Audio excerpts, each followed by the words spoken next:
MKS একটা business প্রতিষ্ঠান, তাদেরকে যে রেসপেক্ট দেখায় যে রোহিত শর্মা বিরাট কোহলি যে ভিডিওটা দিয়েছে, এটা আনবিলিভেবল ব্যাপার। তাদের ভিতরে যে শ্রদ্ধা, যে ভালোবাসা আমাদের প্রতি, সে ওটা দেখিয়েছে। মিরাজ ছেলেটাই হচ্ছে এরকম একটা ক্যারেক্টার যে যে কেউ তাকে পছন্দ করবে। এক্সাম্পল সৃষ্টি হোক যে সাকিব ভাইয়ের মতো, অমুক ভাইয়ের মতো আমি রিটায়ারমেন্টটা নিতে চাই। আই হোপ যে সাকিব তার জায়গার থেকে পাবে। ইমরুল ভাই, সবাই যে প্রশ্নটা জানতে চায় আসলে কবে ফিরছেন? আমি তো চলে এসেছি, ফিরে এসেছি। আমার তো ফেরার কিছু নাই। দেশের বাইরে ছিলাম, ক্রিকেট খেলতেছিলাম, এখন বাংলাদেশে আসছি, এখন বাংলাদেশে ক্রিকেট খেলবো। আরেকটা ঘরোয়া লিগ সামনে, এনসিএল, তারপর টি20 আছে, তারপরে আসলে বিপিএল আছে। আপনি সবসময় ঘরোয়া ক্রিকেটে পারফর্ম করেন। আমার প্রশ্নটা হচ্ছে যে আপনি কি মনে করেন আপনি আসলে পর্যাপ্ত সুযোগ পেয়েছেন পারফরমেন্স অনুযায়ী? আসলে দেখেন, এগুলো অনেক পিছনের কথা, এগুলো এখন আর না টানাই ভালো। কারণ কি হয়েছে না হয়েছে এগুলো নিয়ে এখন আর যত বেশি কথা বাড়াবেন তত বেশি কন্ট্রোভার্সি সৃষ্টি হবে। সো এগুলো আমি এগুলো টানতে চাই না।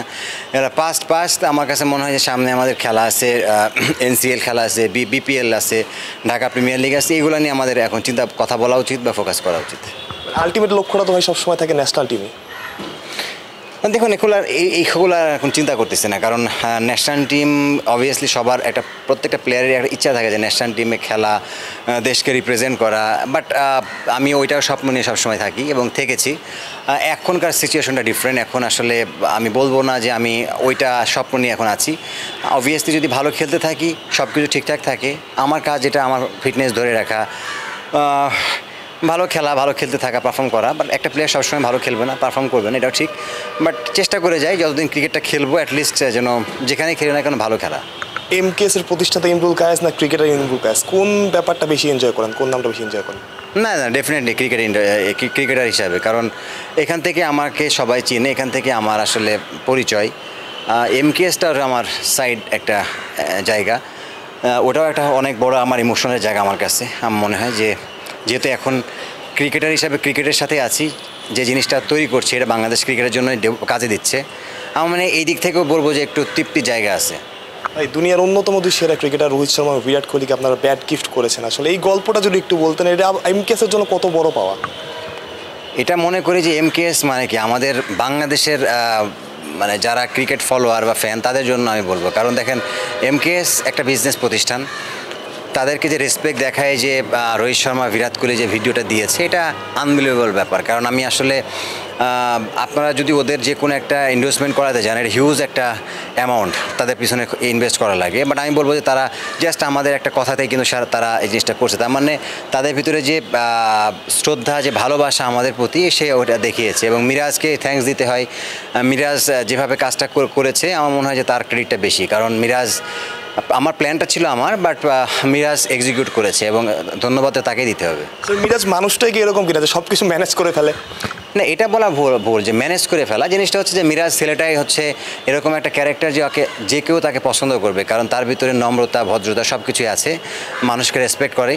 আমার মনে হয় যে ওই দিক থেকে বললে সবাই তাকে পছন্দ করে। অ্যাজ এ প্লেয়ার হিসাবে ইজ এ ফ্যান্টাস্টিক প্লেয়ার। যখন একটা ভালো প্লেয়ার হয়, ডেফিনেটলি আর একটা ভালো প্লেয়ার তাকে মূল্যায়ন করে। আমার মনে হয় সেদিক থেকে বিরাট কোহলি এবং রোহিত শর্মা ওই কাজটাই করেছে। ইমরুল ভাই, কুমিল্লা ভিক্টোরিয়ান্স এবার বিপিএলে নেই, মিস করবেন কিনা? না, মিস করার কিছু নাই। এখানে এটা প্রফেশনাল জায়গা। আমি সবসময় বলি, আমি কুমিল্লা থাকা অবস্থা বলেছি, এটা প্রফেশনাল জায়গা। এখানে কেউ কাউকে মিস করার কিছু নাই। এটা আপনি একবার থাকবেন, একবার আরেক টিম আসবে, আরেক টিমে যাবেন। এরকমও হইতে পারতো কুমিল্লা থাকা অবস্থায় অন্য টিমে যেতে পারতাম। It could be different thing, but could have been. But thing is, আসলে এখানে কুমিল্লাটা ভালো টিম, অনেক বড় দল। কুমিল্লার মতো দল থাকাটা হচ্ছে বিপিএলের জন্য অনেক বড় একটা গ্ল্যামার তৈরি করে আমি মনে করি। তারা অনেক বড় প্লেয়ার নিয়ে আসে, বড় ফ্র্যাঞ্চাইজি লিগ খেলা প্লেয়ার নিয়ে আসে। বাট ওই দিক থেকে বিপিএল কুমিল্লাকে মিস করবে। লাস্ট দুইটা প্রশ্ন ইমরুল ভাই। সাকিব আল হাসান বাংলাদেশ ক্রিকেটের সবচাইতে বড় পোস্টার বয়, আসলে সে কি দেশ থেকে একটা ভালো বিদায় ডিজার্ভ করে কিনা? অফকোর্স ডিজার্ভ করে। কারণ এটা আমি সবসময় একটা কথা বলি যে আপনি একটা ট্রেন্ড তো চালু করতে হবে, একটা জেনারেশনকে তো আপনাকে দেখাতে হবে যে না, বাংলাদেশ ক্রিকেটে এরকম একটা এক্সাম্পল সৃষ্টি হোক যে ওই দেখে যারা ইয়াং জেনারেশন আছে তারা ইন্সপায়ার হবে যে না, আমি সাকিব ভাইয়ের মতো, অমুক ভাইয়ের মতো আমি রিটায়ারমেন্টটা নিতে চাই। এটা আমি মনে করি আমাদের দেশের একটা সিস্টেম হওয়া উচিত। আই হোপ যে সাকিব তার জায়গার থেকে পাবে।